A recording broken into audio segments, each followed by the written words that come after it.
Hello, welcome to Shift Happens with myself, Matt Archer-Davis. I am the founder and managing director of digital marketing agency, The Bright Click. And I'm Sanjeev Dodia. I work with scale-up businesses on their growth journeys. Brilliant. Thank you very much, Sanjeev. And thanks for joining us today. Today's topic is a follow-up really from what we discussed in the previous podcast around being busy and how being busy can be a leadership failure. Today, we're talking about the cost of carrying too much in your head as a business owner. And I think we're going to talk about this on two different levels. One, the first level is the idea that you know too much in your business. And then the second angle is about the idea that you might suffer from overwhelm because you've got too much going on in your head and you haven't been able to articulate that out and turn that into tasks and goals, etc. But let's start with the idea that too much of your business is in your head and not systemized. So Sanjeev, you've mentioned on the previous podcast around, systems run your business, teams run your systems, and you run your team. That's probably a good place to start, right? Yeah, absolutely.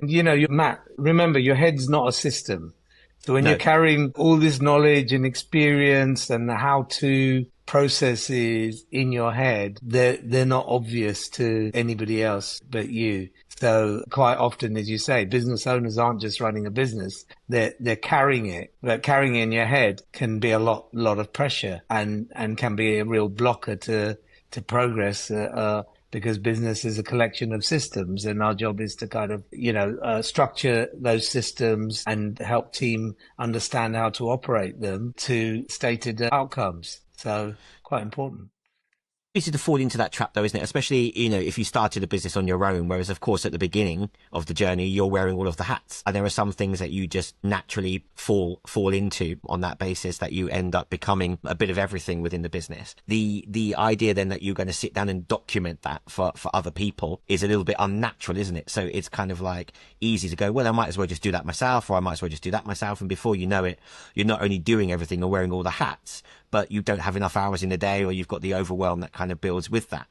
So the idea of systems and delegation and tasks and that kind of thing is absolutely vital, but you've got to take the time to sit down and work out what those things look like, and you've got to communicate those things with your team as you grow. Yeah, absolutely. Otherwise you're a bottleneck and you're a single point of failure. So what started out as a competence, because you had to do all the jobs and you're capable and you could run fast across many different things, actually becomes a constraint in the business.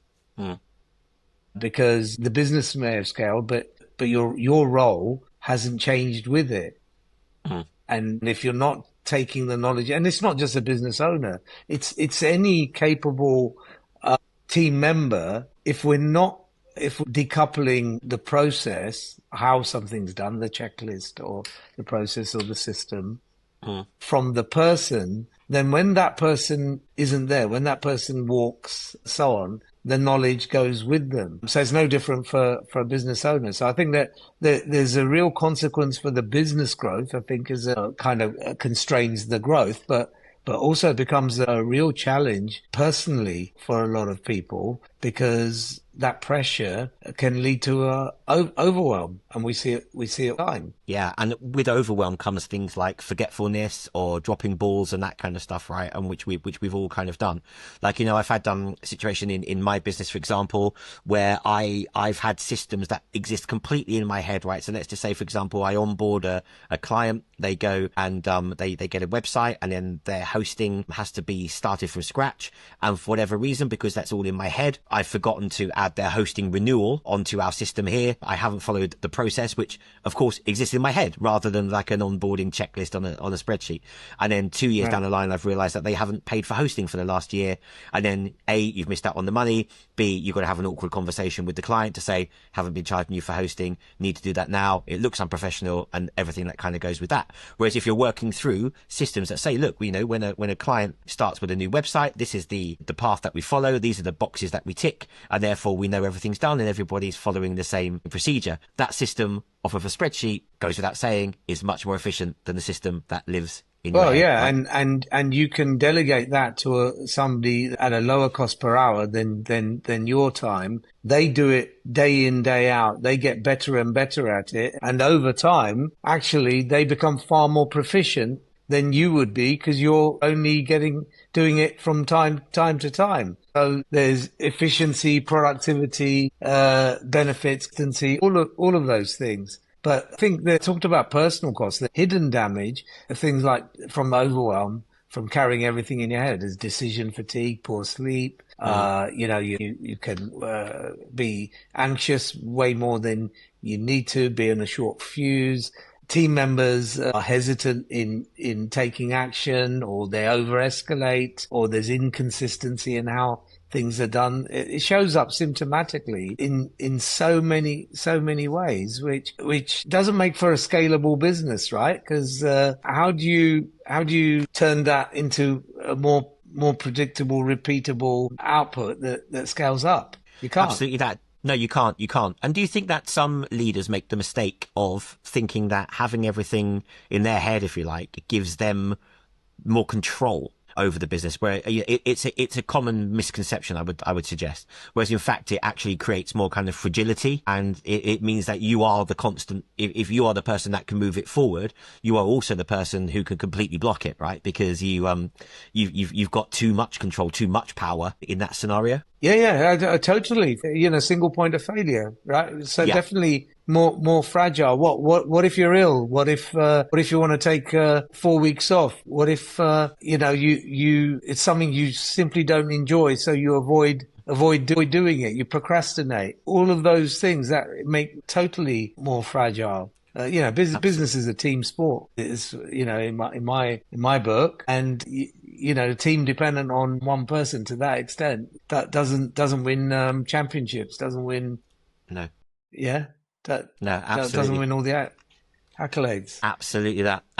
So we talked about the idea of systemizing in terms of, systemizing, essentially writing things down, isn't it? Writing processes down, or establishing processes that you can articulate to your team and that your team can take on and follow. Writing things down is also useful from a personal perspective, right? So something like journaling in terms of overwhelm is a really interesting tool. Do you want to elaborate a little bit on that for us, Sanjeev? Why you would recommend anybody is journaling at the beginning of the day, at the end of the day? Yeah, I mean, I'm a big advocate of taking time out, if possible, on a daily basis, and emptying your head. Just taking some time to take stock of what is going on in my head, what's gone well, what's not gone so well, where am I stuck, where's the interference? Just processing that. Bit of gratitude to give you perspective, because when things feel like they're tough and they're rough, actually. Appreciating the everyday things that we take for granted. And I think that process of journaling, takes that stuff out of your short-term memory and sorts it out. It's a bit of a clearing to then tell this really powerful subconscious brain. So the neuroscience behind it, the subconscious brain, which is incredibly powerful, like a network of supercomputers, then start saying, okay, so that's important. I'll look out for that. So while you're sleeping, it's processing to look for the solution to the problem or the opportunity. It's amazing. And you must have had that feeling. You're in the shower and you have that light bulb moment, or you're going for a walk and out of the blue, the idea that comes to you whenever any of us take that time out to do that. And I think the process of journaling, the process of, recapping your day or your week, and sorting out, okay, what's important to focus on next. That sorting out, I think if we can make that deliberate, intentional process in both our business and our life, it's a good thing. I mean, ever since I developed that routine, that habit, my life has changed, because, I found that goals that I set up are easier to achieve and more predictable, that I will achieve them. Priorities are better, worry about a lot less, sleep better, just pretty much everything. Well, it's a classic, the phrase, it keeps you awake at night. This problem is, it's there for a reason, that old time and tested phrase, right? This is keeping me awake at night. And, I think writing stuff down, getting that pen in your hand and getting those thoughts out of your head and onto paper, it makes a huge difference in terms of, like, as you say, in terms of being able to sleep, in terms of being able to relax, but also to split those things up to split the worries and the positives, like, into two different directions, so your brain knows which ones to focus on. As you say, otherwise your brain could just be focusing on absolutely everything, and you're just making it even more muddy and reducing the potential for clarity in the process. Yeah, there's something called the reticular activating system, which Yeah. in its simplest form is a filter on your brain that are moving information from your conscious brain, that temporary place, to your subconscious to say, look out for this. It's really important to me. So the more visible we can make to the subconscious, look out for this. This is really important to me. Or look for more of this and less of this. Because otherwise it can't sort out what's important from what's not, or what's good versus what's bad. It just goes after whatever is made visible. I think there's a ton of neuroscience behind that, but There in is. simple terms, that's it. Just flagging the important, prioritizing.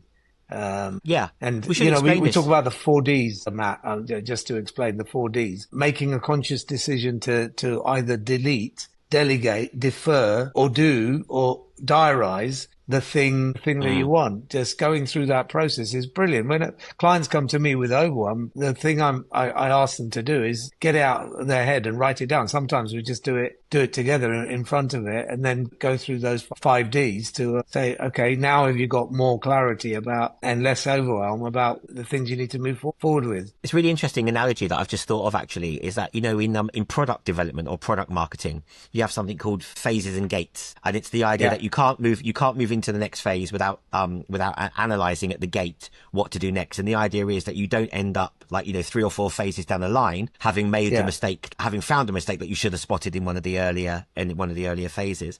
And each gate has a very similar scenario there with your 4Ds that you've kind of described there. Is that, do we move forward? Do we kill? Do we recycle? Or do we pause? Or those are basically the 4 things. And the idea is that you progress through one gate without having answered one of those questions, like, at the previous gate. Yeah, really good. Really good analogy, right? Because it's the same principle that you should find yourself much further down the line if you're analyzing those 4Ds, when you're looking to make those decisions kind of moving forward, right? Yeah. Question for you, Matt. What's your most productive day of the year, working day of the year? What's the most productive working day of the year, right? As in one working day. Well, or a typical, there's a few of these in a year. Do you know, funnily enough, I think it tends to be a day towards the end of the year when I've wrapped things up, and whether I then have that productive day as a result of that, or at the start, I guess at the very start of the year when you've got a kind of like clearer deck, and kind of like, you've taken the time to deal with the stuff that was kind of on you. So, like, for example, at the end of last year, when clients had quietened down a little bit and I had a bit of time, we talked about this on our pre-Christmas podcast. I spent loads of time just getting everything done and reducing that overwhelm completely. So I had a really, really clear deck. And then the first day of January, or the first working day of January, was a really, really good productive day for me because I didn't have anything on my plate. And I think that's a really, I've tried to get to that point. Shall I tell you mine? Yeah, go for it. Yeah. Yeah, it's a day before going on a long holiday. Right. Okay. Similar principle. Yeah, exactly. Similar principle. Why is that? Because I am absolutely ruthless, like so many of us, with what I do with my to-do list and anything's in my head. So, you're ruthless in terms of the delete, delegate, defer, and so on. Emails, tasks, the whole lot, because you don't want to be thinking about them while you're on holiday. You don't want your business to get stuck while you're away. So you're very careful to kind of, structure and plan and delegate stuff. And you don't want to come back to a whole load of shit, 300 emails and Correct. so on. So I think if we could set up more days, like treat every day like that and treat every week like that, we'd all be better off. That's when we're not carrying a lot in our head, because we're deliberately, intentionally lightening our load. Yeah. And I think that's a really good kind of focus to take to your every working day. Yeah, you're absolutely right. So you don't need to necessarily be smarter. You don't necessarily need to be working harder, but you need to have fewer things to be focused on, right? And fewer things that are living like rent free in your head. You know, there's so many things that just stick around, that just stay there, right? And you've got to get them out and get them onto paper. And it's so like, you know, it's really important, I think, to recognize the nuance there as well, that there's one thing, you know, creating a to-do list or, you know, using a to-do list, ticking things off. Of course, there's a satisfaction and there's a progress that comes with that. But actually getting stuff out of your head in terms of systems is another thing. Getting stuff out of your head in terms of clearing your head and preparing yourself, you know, from a scientific point of view. And it's really important to remember this as well. This is actual science. This isn't one of those wishy-washy, or, you know, do this magic trick, try this thing I read in a book once, see this thing that a mate told me once, or this old wives' tale or whatever. This is science, right? This is fact. Yeah, and even with team, Matt, you know what the single biggest explanation for poor team performance or poor staff team member performance? It's clarity of expectation. They don't know exactly what is expected of them. Sure. And how to achieve it. Because we have a really good idea of what we want them to do, but how well have we communicated that to them? How exactly that clear and crystal clear is that expectation? And that is quite often, there's studies behind this that have demonstrated that that's the biggest reason. You haven't communicated it. They don't know. They're trying to do what they think is a good job. There's no measurement. There's no results aren't visible. There's no track and measure. You're not consistently following up and following through.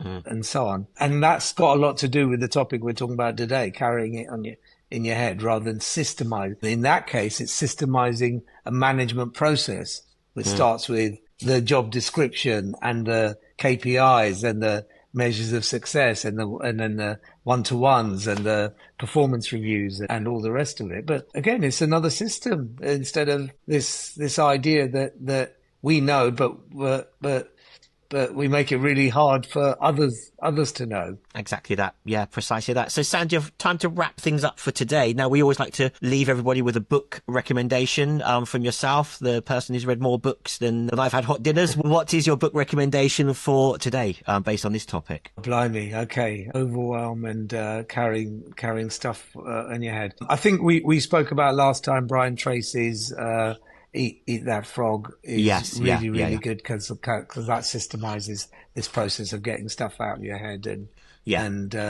getting it into plans. Also getting the ugly tasks done early as well, right? Is Eat That Frog, which I'm a really big advocate of. Exactly right. There's a book by Dave Allen, Getting Things Done, a fantastic resource for the stuff we're talking about. Great stuff. Sanjay, thank you as always for those recommendations. I'll be sure to take a look. Thank you all for joining us today. It's been great to have you with us. Please do let us know what you thought. You can find us both on LinkedIn and please do drop us a message or a comment and let us know. And please feel free to share this with your friends and colleagues as well. Until next time, Sanjay, thank you so much. Yeah, good to talk, Matt. Thanks.